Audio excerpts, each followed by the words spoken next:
it seems that your journey has ended. Very sorry about that. It was always going to end this way, of course. If it weren't by me, it would have just been by some other, terrible thing. Just, you could not imagine how terrible it would be. Just, I get scared thinking about it. I'm glad it's not me. It reminds me of a time I was speaking to my good friend Orville. We were sitting on a park bench watching the pigeons. I was on the left, he was on the... Oh, wait, was I on the right or left? Anyways, it doesn't matter. We were sitting on there watching the pigeons. And I said to Orville, "Friend, those birds are frozen." And he kind of looked at me like I'd lost my mind. But I reminded him that it was winter, and often birds will sit in a tree until they freeze.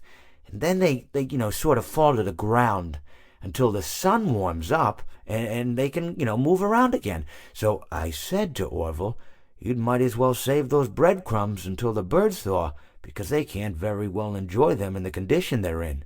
To which he asked what I meant, and asking what condition the crumbs should be in before he threw them to the birds, assuming that I meant the birds couldn't enjoy the breadcrumbs in the condition that the crumbs were in, when in fact I had meant the birds could not enjoy them in the condition that the birds were in, considering that the birds were frozen.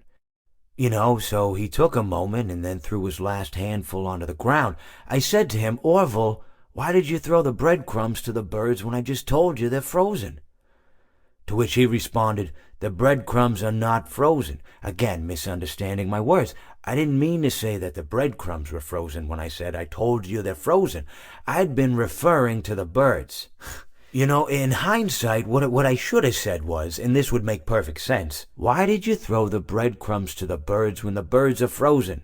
He misunderstood upon my correction, stating that he didn't know what else to do with the breadcrumbs, and that perhaps, when the birds thawed, they'd still be able to eat the crumbs. So I said to Orville, and this is what I said to him, I said, "Orville, the birds may be dead,